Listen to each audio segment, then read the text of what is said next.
Okay, so you want to really make food like the heart of your next trip, right? Not just, eating, but actually experiencing a new place through all those amazing flavors. It's like stepping into a whole new world, honestly. Totally. So today we're diving deep into the world of food tourism, figuring out how to make it happen, how to find those truly authentic experiences. Because anyone can, grab a slice of pizza just about anywhere. Exactly. But imagine that same slice of pizza, same ingredients, but it's made by a family who's been perfecting their recipe in a wood-fired oven, same one, for generations. In a tiny little village in Italy, tucked away. Exactly. That's what we're talking about, the story behind the food. That's Yeah. what makes it an experience, right? Food tourism, it's like a journey for your senses. It's about going beyond just the taste and really understanding the history, the traditions, all wrapped up in every bite. I love that. So it's more than just like snapping a pic of your plate for Instagram, right? Definitely. It's about slowing down, engaging with the culture on a deeper level. Yeah. Appreciating those culinary traditions that have been passed down, sometimes for centuries. It's like you're tasting time. Okay, so we're convinced, right? Food tourism, it's more than just a meal, it's an immersion. But where do we even start? How do we find those authentic culinary experiences? And equally important, how do we avoid those tourist traps? Research. Okay, research, got it. Tell us more. And I don't just mean skimming those top 10 lists online. So go deeper. Yeah, dig into food blogs, yeah. But look for those hyper-local ones, the ones written by people who actually live and breathe food in that specific city or region. Travel guides can be a good starting point, but don't be afraid to venture off the beaten path a bit. I love those little hole-in-the-wall places you find when you just wander a bit. Exactly. Those are the hidden gems, often. And don't be afraid to check out local websites, especially those that are in the native language. You might need to use a translation tool. But trust me, it's worth it for those insider tips and those little mom-and-pop restaurants that tourists rarely find. Okay, so we're armed with our research, we're feeling adventurous. What are the signs of an authentic place? I mean, what should we be looking for? One of the biggest giveaways is the menu. If it's a mile long with pictures of every dish and translations in 5 different languages, well, maybe not run, but it could be a red flag that they're catering more to tourists than to locals. Instead, look for places with shorter menus, maybe even handwritten, focusing on traditional dishes. If you see a lot of locals, that's usually a good sign, right? Yeah, if the locals love it, it's probably pretty good. And don't be afraid to ask questions. Chat with the servers, ask them what they recommend, what their favorite dish is, that kind of thing. That personal touch makes all the difference. Right. It's about making those connections, even if it's just for a few minutes. Okay, now let's talk about street food, because this is where things can get really exciting. Oh, street food is amazing. It's like the heartbeat of a city's culinary scene. It's where the real flavors are at, but it can also be a little intimidating, especially for first-timers. Totally. It can be a sensory overload in the best possible way, but it's also where you'll find some of the most authentic and delicious food out there. Okay, so any tips for navigating the world of street food? What should we try? What should we watch out for? First, don't be afraid to try new things. That's part of the adventure. Yeah. But maybe start small. Order 1 or 2 things to share, see how you feel. So you don't end up with a mountain of food you're not quite sure about. Exactly. Look for stalls with long lines. That's usually a good indicator of quality and flavor. And don't be shy about observing the food preparation. Are they using fresh ingredients? Do they seem to care about hygiene? Trust your gut, literally. If something doesn't feel right, move on. So it's about being open to new experiences, but also being mindful of our own comfort zones and safety. Now, we've talked about exploring on our own, diving into local markets, and trying street food. What about something a little more structured, like food tours and cooking classes? What are your thoughts on those? I think they can be a fantastic way to dive deeper, especially for first-timers or if you're interested in a specific cuisine. A good food tour will take you beyond the usual tourist spots, introduce you to local specialties, and you get to learn from the experts. It's like having a culinary guide, someone to navigate those food adventures for you. Exactly. Plus, it's a fun way to meet other food enthusiasts. And cooking classes, don't even get me started. They're the best. It's one thing to eat the food, but it's a whole other level to actually learn how to make it. It's like taking a piece of that culture home with you and impressing your friends with your newfound culinary skills. Right. Plus, you learn so much about the ingredients, the techniques, those little tricks that make all the difference. So you're not just bringing back souvenirs, you bring back skills and experiences. Exactly. It's about more than just a meal. It's about the experience, the knowledge you gain, and honestly, the memories you create. Speaking of memories, let's talk about those dishes that stay with you long after the trip is over. Oh man, get ready for some serious food envy because we're about to take a culinary trip around the world. I am so ready. I've got my metaphorical fork in hand. Let's do this. First stop, Asia. Okay, picture yourself in the heart of Thailand, navigating the bustling night markets, the air thick with the aroma of spices and sizzling street food. You've got to try the pad thai, those stir-fried rice noodles with chilies, tamarind, and your choice of protein. Or venture to Japan, where the art of sushi making elevates seafood to an entirely new level. Oh man, sushi in Japan, it's on my culinary bucket list for sure. I'm already getting hungry just thinking about all these flavors. And we've only just scratched the surface of Asia. Don't forget about India, where you can experience the vibrant chaos of a spice market, each scent telling a story. Imagine the sensory overload of cardamom, turmeric, cumin. It's like a symphony for your senses. So, we've got Asia covered. Where to next? Let's hop over to Europe. Indulge in the tapas culture of Spain, where small plates, each bursting with flavor, become a social event. Or picture yourself in a charming French countryside bistro, learning the art of pairing wine with perfectly crafted cheeses. Oh, the cheese. I'm already dreaming of creamy brie and tangy Roquefort. But enough about Europe. What about closer to home? Well, the United States itself is like a culinary world tour.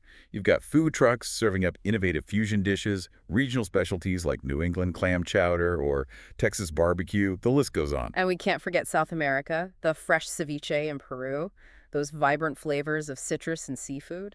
And then there's Argentina, where you can experience the smoky allure of asado, their traditional barbecue, where meats are slow cooked to perfection.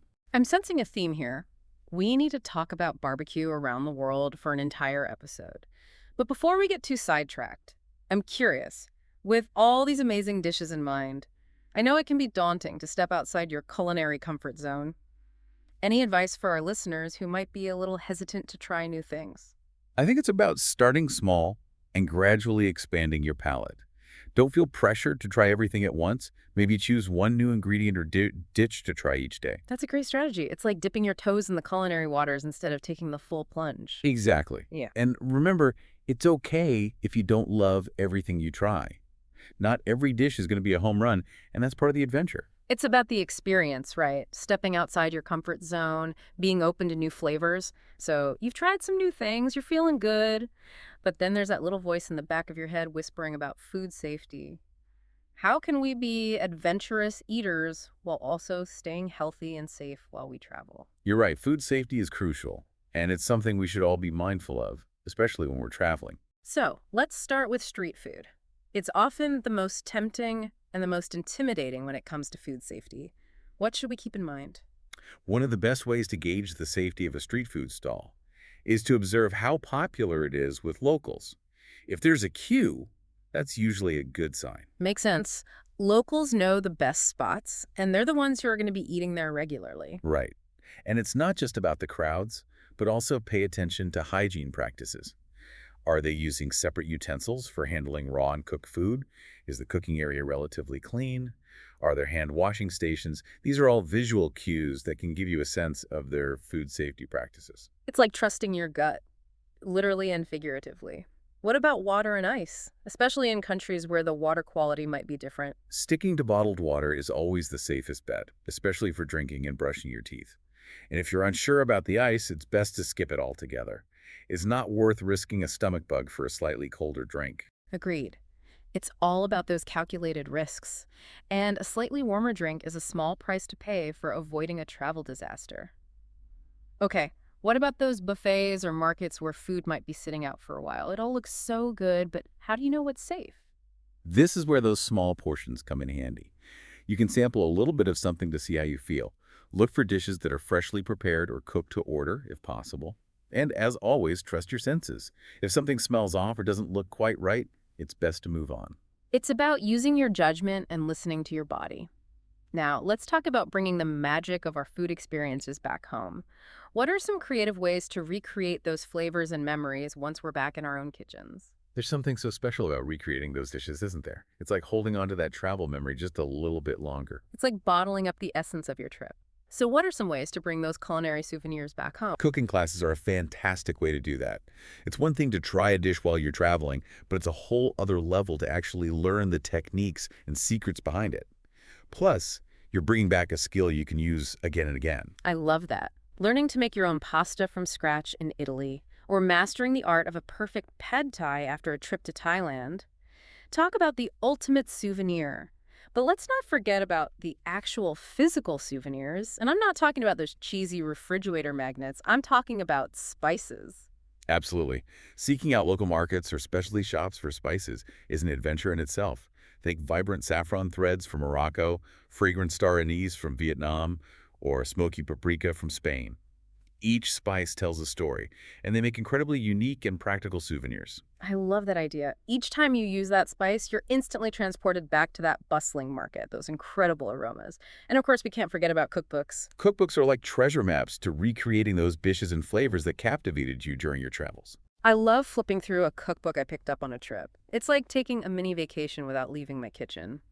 But as much as I love trying new things, I do have some dietary restrictions, and that can make eating in new places a bit tricky sometimes. You're right. Dietary restrictions are a reality for a lot of travelers, and it's important to be prepared.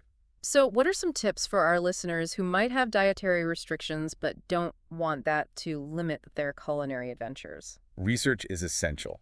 Knowing how to say things like allergy or vegetarian in the local language can be incredibly helpful. I also recommend having those phrases written down on a card that you can easily show at restaurants. That's such a great idea. It takes the pressure off trying to communicate something complex in a foreign language, especially when you're already hungry and maybe a little jet lagged. Exactly. And don't be shy about letting your server know about your dietary needs.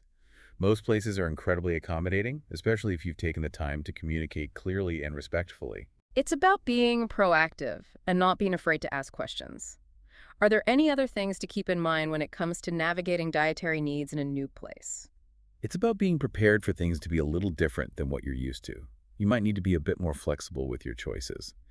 But a little patience and understanding go a long way. It's all about the adventure, right? Embracing those unexpected moments, those happy accidents. Sometimes the best discoveries happen when you least expect them. Speaking of discoveries, I'm curious, are there any potential downsides to this growing love affair with food tourism? Is it always a good thing? That's such an important question. Like any form of tourism, food tourism needs to be approached thoughtfully.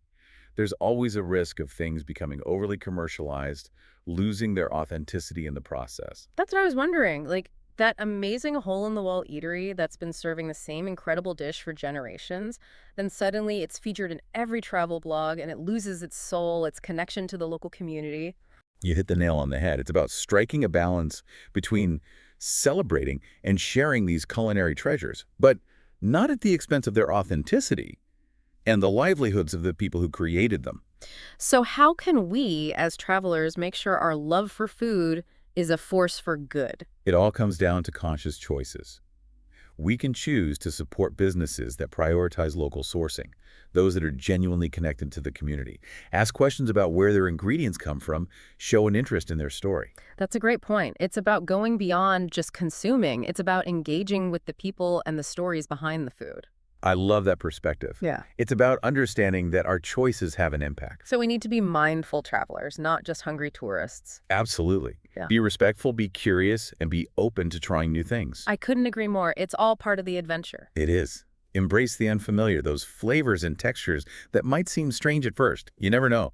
You might just discover your next favorite food. I'm definitely up for that challenge. But things like dietary restrictions, right? Those can be tricky to navigate even at home sometimes, let alone when you're in a place where you might not, speak the language. It's true. It can definitely add another layer of, well, adventure to the whole experience. Right. So any tips for our listeners who, have dietary needs but don't want that to cramp their culinary style while traveling? I think, like with most things, a little preparation goes a long way. Okay, love that. So give us the inside scoop. What kind of preparation are we talking about? Well, first off, if you have allergies or even just like preferences, learning how to say those key things in the local language can be incredibly helpful. Yeah, makes sense. But what if you're not exactly fluent, Like what if you just know the basics? That's where technology is your friend. A good translation app can be a lifesaver. Even just jotting down those key phrases like I'm allergic to or I'm vegetarian or whatever it might be on a little card that you can show at restaurants, It can save a lot of hassle and potential for miscommunication. Oh, that's smart. I never even thought of that. Just having it written down like a little cheat sheet. Exactly. Hmm. And it shows the restaurant staff that you're taking it seriously, you're making an effort, and that goes a long way. It's about being proactive. I love it. Okay, so we've covered so much ground here today, from like those hidden culinary gems to navigating food safety to even bringing those food experiences back home with us. Any final words of wisdom for our listeners before we wrap up this honestly delicious deep dive? I think the most important thing to remember is that food, it's more than just fuel, right? It's such a powerful way to connect with a culture, to understand its history and traditions on a deeper level. So approach each culinary adventure with an open mind, a sense of adventure, and of course, a healthy dose of respect for the people and the places that created those flavors you're experiencing. Beautifully said. I don't know about you, but I am feeling incredibly inspired to book a trip, try some new foods, maybe even pick up a cookbook or two, Yeah. really create some culinary memories of my own. I'm right there with you. This has been such a treat. Thanks for joining me on this delicious deep dive. The pleasure was all mine. And to all our listeners out there, we want to hear from you. Share your favorite food experiences, your best tips, maybe even a recipe or two with us on social media using hashtag #TheDeepDiveFoodies. Until next time, happy travels and, as always, bon appétit.